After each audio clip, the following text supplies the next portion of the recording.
Hello friends, welcome back to Funtoo message channel. Funtoo message channel के एक और video में आप सभी का स्वागत है। तो दोस्तों, Trump finally accept India's importance. Bharat Pax Silica में शामिल। भारत पैक्स सिलिका में शामिल। तो PEX है कोई ये PEX सिलिका है। तो ये क्या है, ये अभी वीडियो में पता चलेगा। लेकिन ट्रम्प को फाइनली ये जो है भारत के जो इम्पोर्टेंट्स है उसको समझ में आ रहा है। तो कैसे समझ में आया ट्रम्प को, ये भी हम इस वीडियो में देखेंगे। तो शुरू करते हैं वीडियो। और वीडियो देखने से पहले चैनल पे नए हैं तो सब्सक्राइब कर लेना और बेल आइकन प्रेस कर देना, ताकि जब भी वीडियो अपलोड करें उसका नोटिफिकेशन आप लोगों को मिल जाया करे। तो देखते हैं आज का वीडियो और मिलेंगे वीडियो के लास्ट में। नमस्कार, वेलकम टू करियर 247। मैं हूं प्रशांत धवन। नाउ रिसेंटली एक मेजर डेवलपमेंट हुई है। आज से कुछ हफ्तों पहले आप सबको याद होगा, बहुत ज्यादा चर्चा हो रही थी पैक्स सिलिका की कि यूएसए ने एक नया ग्रुप बना दिया है पैक्स सिलिका। और इस टेक अलायंस में ऑस्ट्रेलिया है, जापान है, कई देश है। अभी टोटल जो सब मेंबर्स हैं आपको बताऊंगा। ये सभी देश है, मगर भारत को इससे बाहर रख दिया गया है। लोगों ने इसको इक्वेट करना स्टार्ट कर दिया कि देखिए डोनाल्ड ट्रंप बहुत ज्यादा गुस्सा है भारत पर, इसलिए ट्रंप ये सब कर रहे हैं। बट आप सबको याद होगा, मैंने इस टॉपिक पर कभी भी वीडियो बनाई नहीं थी, क्योंकि कुछ चीजें हैं जहां पर डोनाल्ड ट्रंप चाहकर भी कुछ नहीं कर सकते। पर्सनल लेवल पर क्या डोनाल्ड ट्रंप भारत को पसंद करते हैं? साफ साफ लग रहा है नहीं करते। कुछ हुआ है पीछे, इनकी ईगो को चोट पहुंची है, इनके आप जो भी कह लीजिए घमंड को भारत ने चोट पहुंचाई है। उसकी वजह से भारत के अगेंस्ट काफी स्टेटमेंट इन्होंने दी है। But US as a country ये बात ओपनली एडमिट करता है, इनके ऑफिशियल्स ओपनली एडमिट करते हैं कि भारत के साथ जो यूएस का रिलेशन है ये परहैप्स सबसे ज्यादा इंपॉर्टेंट जियोपॉलिटिकल रिलेशन है यूएसए के लिए। और डोनाल्ड ट्रंप जैसा एक इगोइस्टिक प्रेसिडेंट पूरा दम लगाकर भी ना एड मैक्स यही कर सकता है कि इंडिया की विजिट टाल दी, कुछ पीएम के बारे में कुछ बोल दिया, अनाप शनाप बातें कर दी। मगर जो यूएसए के बड़े निर्णय हैं, जैसे पैक्स सिलिका बनाना, एक ऐसी टेक अलायंस बनाना जो बहुत ही ज्यादा इंपॉर्टेंट है दुनिया के लिए, उससे भारत को बाहर नहीं रखा जा सकता। और उस टाइम भी मैंने इस टॉपिक पर वीडियो इसलिए नहीं बनाई थी क्योंकि मुझे पता था कि अल्टीमेटली भारत को ये लाएंगे ही, क्योंकि बिना इंडिया के ये बड़ी सप्लाई चेन्स, ये बड़ी जो नई टेक अलायंसेज हैं, ये फॉर्म नहीं हो सकती। It is simply impossible. India has to be there. Bharat ही होगा भाग्य विधाता। और रिसेंटली आप अगर देखें तो जो यूएसए के एम्बेसडर हैं टू इंडिया, सर्गियो गौर, यहां पे आप देख पाएंगे इन्होंने चार्ज ले लिया है as the US ambassador to India. इन्होंने पहली बात यही बोली है कि भारत यूएस के लिए सबसे इंपॉर्टेंट कंट्री है और भारत को इनवाइट किया जाएगा टू पैक्स सिलिका इनिशिएटिव। और इसके रिस्पांस में आप अगर देखोगे, भारतीय ऑफिशियल्स ने भी कहा है कि बिल्कुल पैक्स सिलिका में भारत को जो इनवाइट किया जा रहा है। और उसके अलावा G7 का जो क्रिटिकल मिनरल्स इनिशिएटिव है, इसमें भी भारत को इनवाइट किया जा रहा है। इससे साफ दिख रहा है कि इंडिया यूएस पार्टनरशिप फंडामेंटली बहुत ज्यादा स्ट्रांग है। और अगेन मैं चाहता हूं कि यूएस एम्बेसडर के जो एग्जैक्ट वर्ड्स हैं ये आप सुने। No partner is more essential than India. In the months and years ahead, it is my goal as ambassador to pursue a very ambitious agenda. We will do this as true strategic partners, each bringing strength, respect, and leadership to the table. Now एक तो इन्होंने यहां पर यह बात बोली, उसके बाद ये जो दो अलायंसेस हैं इसमें भारत को इनवाइट किया जा रहा है। दोनों में फर्क है, कंफ्यूज मत हो जाना, दोनों अपने हिसाब से बहुत ही ज्यादा इंपॉर्टेंट है। एक तो है G7 क्रिटिकल मिनरल अलायंस, इसमें फोकस होता है क्रिटिकल मिनरल सप्लाई चेन पर। जी हाँ, वही क्रिटिकल मिनरल्स जो आसिम मुनीर डोनाल्ड ट्रंप को दिखा रहे थे कि पाकिस्तान में बहुत सारे हैं, अपनी कंपनियों को लेकर आओ यहाँ पे, आप हम इन क्रिटिकल मिनरल्स की खुदाई करेंगे। कुछ वहाँ पे अभी तक हुआ नहीं है। और आप लोग खुद सोच सकते हैं, अगर पाकिस्तान में ये सब क्रिटिकल मिनरल्स इतने होते तो भारत को ये यहाँ पे इनवाइट क्यों करते। क्रिटिकल मिनरल्स बहुत ही ज्यादा इंपॉर्टेंट है, जैसे कि lithium, cobalt, rare earth minerals. इसी के लिए डोनाल्ड ट्रंप कह रहे हैं कि मैं ग्रीनलैंड को कब्जा लूंगा, क्योंकि ग्रीनलैंड में बहुत सारे ऐसे मिनरल्स हैं। भारत में भी बताया जाता है कि अभी प्रॉपरली हमने डिस्कवरी करी नहीं है, बट कई इलाकों में बहुत सारे ऐसे क्रिटिकल मिनरल्स हो सकते हैं जो बहुत ही इंपॉर्टेंट है। आपको मोबाइल फोन बनाना है, लैपटॉप बनाना है, इवन कल को डिफेंस इक्विपमेंट बनाना है, सबके लिए ये जो क्रिटिकल मिनरल्स हैं ये बहुत ही ज्यादा इंपॉर्टेंट है। इसके बिना फ्यूचर में नई टेक्नोलॉजी को आप बड़े स्केल पर, मास स्केल पर प्रोड्यूस नहीं कर पाओगे। तो भारत को इस G7 बेस्ड इनिशिएटिव में ऐड कर लिया जाएगा बहुत ही जल्द। इस ग्रुप का काम यही है कि चाइना पे निर्भरता कम करनी है। फिर दूसरा है पैक्स सिलिका, ये अलग है, ये एक यूएस लेड अलायंस है, ये G7 लेड अलायंस नहीं है।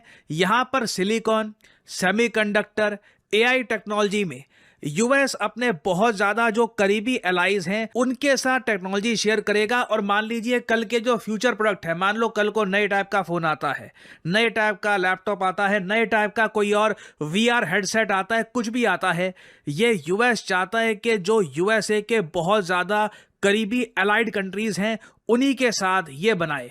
इसमें कई देश आते हैं जैसे कि Japan, south Korea, Singapore, Netherlands, United Arab Emirates, UK, Israel, Australia. Initially जब ये पैक्स सिलिका को बनाया गया था, भारत का नाम यहाँ पर था नहीं, तो लोग पैनिक कर गए थे। बट मैंने आपको बताया था ये सब जो भी काम है ये भारत के बिना असंभव है।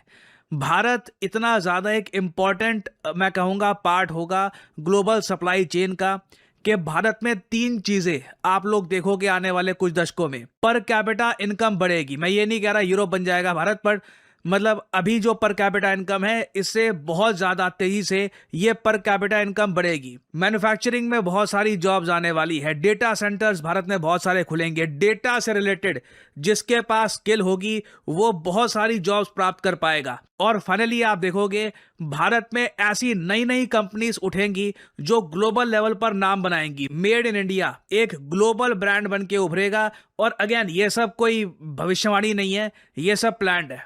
ये जो भी आप देख रहे हैं PACS silica, G7 minerals, critical minerals alliance, इसमें जो मेन मैन्युफैक्चरिंग का काम जो संभालेगा वो भारत ही संभालने वाला है। और अगर यहाँ पे आप मुझसे ये पूछेंगे कि क्या इसका मतलब ये है कि अब ट्रम्प भारत के रिगार्डिंग अजीबोगरीब जो ये स्टेटमेंट देते हैं ये बोलना बंद कर देंगे? देखिए ट्रम्प मुंहफट इंसान है, कल को कुछ भी बोल दे मुझे पता नहीं है। इनके मुंह की गारंटी ये खुद नहीं ले सकते। ये खुद काफी बार आई थिंक इनके जो मित्र हैं वो भी कह चुके हैं कि ट्रम्प कल क्या करेंगे ट्रम्प को भी नहीं पता। तो इनकी स्टेटमेंट को लेकर कोई गारंटी नहीं है, कुछ भी कल को कह सकते हैं ये। मगर ये है कि यूएस गवर्नमेंट के जो पॉलिसी मेकर्स हैं उन्होंने रिसेंटली ये देखा है कि चाइना इंडिया के रिलेशंस लगातार इंप्रूव हो रहे हैं। रिसेंटली एक और बड़ी डेवलपमेंट ये भी हुई है कि कम्युनिस्ट पार्टी ऑफ चाइना का एक डेलीगेशन आया है बीजेपी से मिलने के लिए। इस पर एक अलग से वीडियो बनाऊंगा। बहुत ही एक मैं कहूँगा महत्वपूर्ण डेवलपमेंट है, इसको एनालाइज करना काफ़ी इंपॉर्टेंट है कि क्यों communist party of China BJP से क्यों मिलना चाहती है, यहाँ पे इनका मकसद क्या है, डिस्कस करेंगे वैसे एक नई वीडियो में। बट एक क्वेश्चन अगर आपके माइंड में यहाँ पर यह भी है कि अभी सुनने में आया है कि यूएस उन देशों पर 25% टैरिफ और लगाएगा जो ईरान के साथ ट्रेड करते हैं, तो उसमें भारत नहीं आने वाला। वो लोग हैं भी उसको लेकर एक डर फैला रहे हैं कि 75% टैरिफ हो जाएंगे। ऐसा कुछ नहीं है।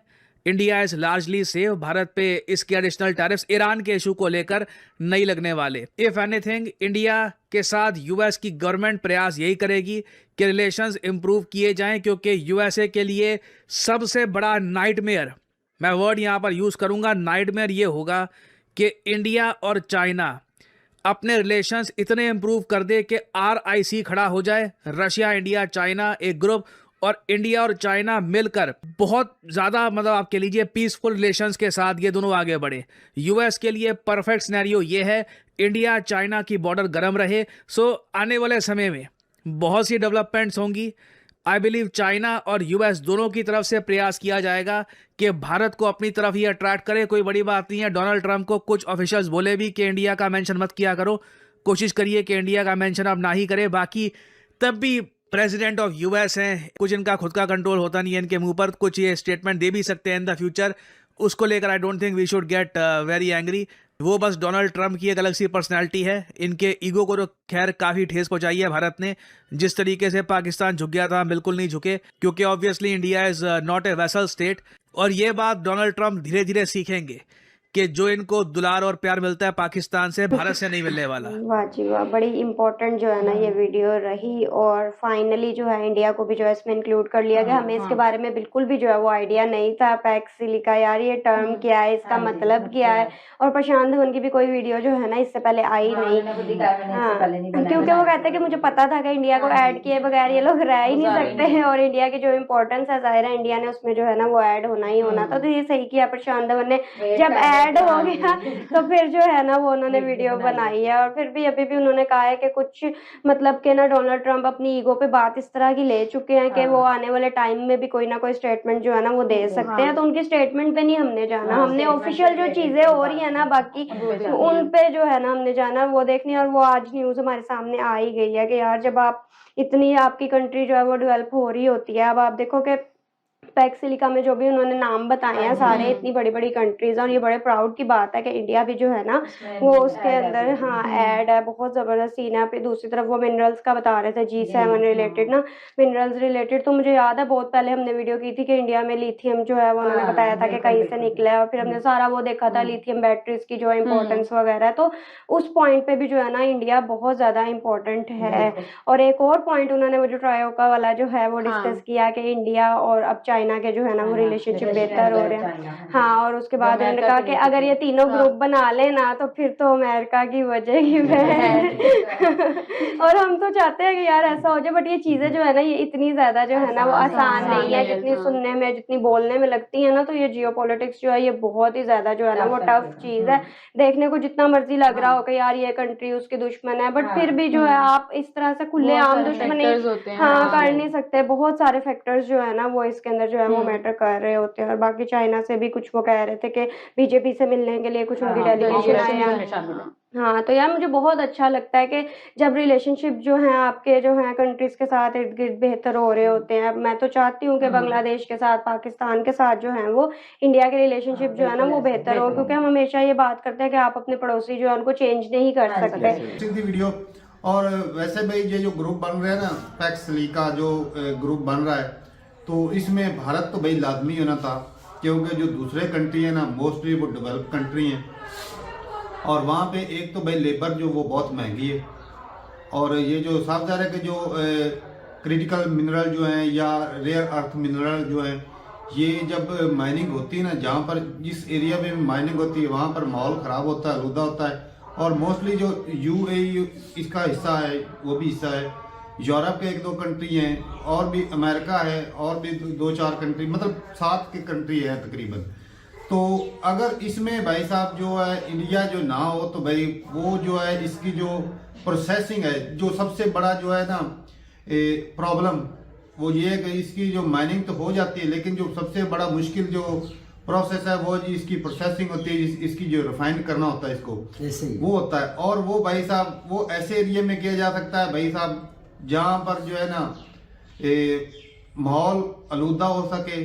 साफ ज़ाहिर है भाई चाइना में ना आज ये जो इसकी जो रिफाइनरी है वो है भाई, और जो दुनिया के जो 90% है ना रेयर अर्थ मिनरल या क्रिटिकल मिनरल जो है उसकी रिफाइनरी होती है, जो साफ सफाई होती है, प्रोसेसिंग होती है, दुनिया की 90% वो कंट्रोल करता है, बाकी 10% दूसरे कंट्री। तो भाई चाइना ने इस काम को लगाने में 40 साल लगाए। अगर कोई बंदा बोले ना कि भाई अगर ये 5-7 कंट्री जो है मिलके जो है वो 5-7 सालों में ये जो है वो काम शुरू हो जाएगा, 2-3 साल तो भाई साहब इसकी प्लानिंग में ही लग जाने।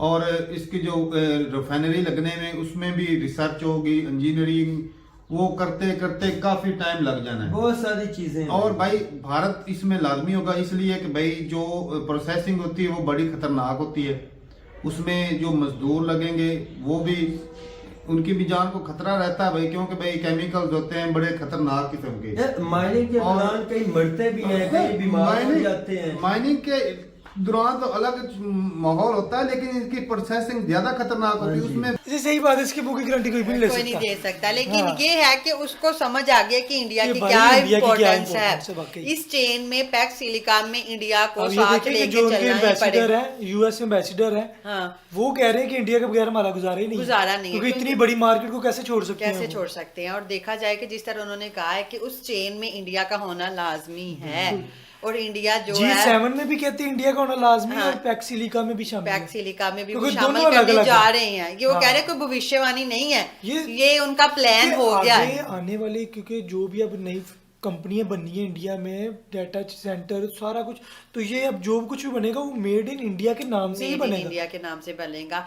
और वो एक चीज है, उन्होंने कहा है कि जो वो डोनाल्ड ट्रंप की अपनी ईगो है कि वो क्या है कि वो अपने ऊपर क्यों इस चीज को लेके इतना हावी हो मैं गया बोलता है। हूँ उसको ईगो भला क्यों है, वो ये कह रहा है। अब मुझे एक सुनने में मेरी बात आई थी कि जी मैंने भारत के ऊपर 50% टैरिफ इसलिए लगाया कि मुझे इसने फ़ोन नहीं किया, अच्छा मुझे फ़ोन नहीं किया इसलिए मैंने इसके ऊपर 50% टैरिफ लगा दिया।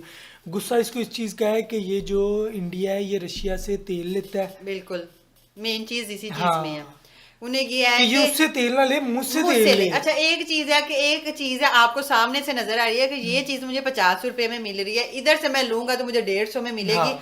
हर बंदा ही अपना फायदा सोचता है अपना फायदा सोचेगा और अपने मुल्क का फायदा इंडिया सोचेगा। अपने पूरे देश को साथ लेके चल रहा है। अच्छा ये उसने अपनी आवाम का भी सोचना अच्छा साथ अगर में। ये है ना कि वो ये नहीं ना सोच रहे कि डोनाल्ड ट्रंप हमारे बारे में क्या सोच रहा है, वो जो हमारे मतलब नरेंद्र मोदी जी हैं वो यही सोच रहे हैं कि मैंने अपनी आवाम को भी जवाब देना है। जिसको डिनाई किया जा रहा है। और ये जो एक पता नहीं वो पहले कौन था जो कह रहा था कि ऐसा कुछ हुआ ही नहीं है, ना ही कभी मोदी जी सर ने जो है वो कॉल की है उनको। तो बाद में जो है वो बाकी सारे जो है वो भी यही कह रहे थे कि मोदी साहब की तो बात ही नहीं हुई, तो मोदी साहब ने उनकी मिन्नत तरले करने ही क्यों थे, तो किए कब? तो यही तो मसला है। तो ये ट्रम्प जो है वो क्रेडिट लेता रहता है, हर चीज़ में आगे आता रहता है और ऐसी चीज़ें करता रहता है। और उसने क्रेडिट लेने की कोशिश की जो पाकिस्तान और इंडिया की लड़ाई के बाद। मोदी साहब ने जो है वो उसको जो है क्रेडिट नहीं दिया, तो वो भड़का हुआ है। और उसकी कई और वजूहत भी हैं, एक ये भी है और दूसरी जो रशियन ऑयल है वो है, तीसरी एग्रीकल्चर में जो है हमने टैरिफ की वीडियो नीतीश राजपूत की देखी है, उसमें पूरी डिटेल जो है वो बताई गई थी। तो ये दो मेन जो वजह है, दो तीन ही है। तो अभी जो है वो फिर से ऐसी ही बातें कर रहा है। तो लेकिन ये है कि अब उसने कह दिया है कि रशिया से जो ऑयल खरीदेगा उस पे 500% टैरिफ जो है वो लगा दिया जाएगा। तो ये थी गाइस आज की वीडियो। तो ये पैक्स सिलिका जो है ये एक नया ग्रुप बन रहा है जिसमें मतलब कि एक तरह की आईटी का ग्रुप है ये। तो इसमें ये अब समझ में आया ये प्रशांत वंश की वीडियो देख के, इसमें कौन कौन से कंट्री शामिल है। अच्छा पहले इसने भारत को नहीं रखा था उसमें, लेकिन इसको प्रशांत वंश जैसा कि कह रहे हैं कि अगर एशिया में या मिडिल ईस्ट में कुछ करना है इधर एशियन रीजन में, तो अगर भारत के बिना करेगा अमेरिका तो वो पॉसिबल बहुत कम होता है, उसके चांसेस नहीं है। दूसरा एक फैक्ट है कि अगर इसमें भारत नहीं रहेगा तो इनको जो है बहुत सारी फैसिलिटीज़ नहीं मिलेंगी, बहुत सारे वर्कर नहीं मिलेंगे और मैन्युफैक्चरिंग फैसिलिटीज चाहिए।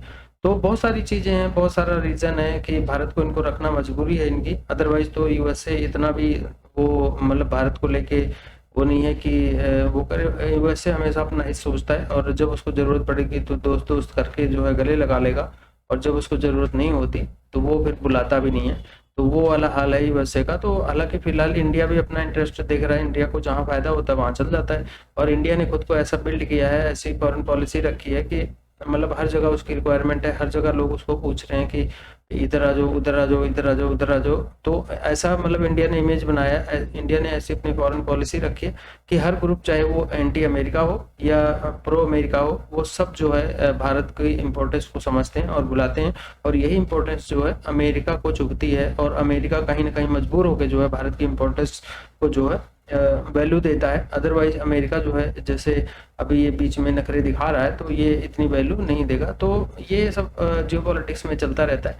लेकिन ये है कि ये अच्छी खबर है कि भारत जो है उसमें शामिल होने जा रहा है। तो बाकी आप लोगों का क्या कहना है अमेरिका के इस भेदभाव पे और अमेरिका के ऊपर और ट्रम्प चर्चा के बारे में, तो कमेंट करके जरूर बताना। और वीडियो पसंद आई होगी तो लाइक और शेयर करना, चैनल पे नए हैं तो सब्सक्राइब कर लेना और बेल आइकन प्रेस कर देना ताकि जब भी वीडियो अपलोड करें उसका नोटिफिकेशन आप लोगों को मिल जाया करे। तो मिलेंगे नेक्स्ट वीडियो में, तब तक के लिए बाय बाय।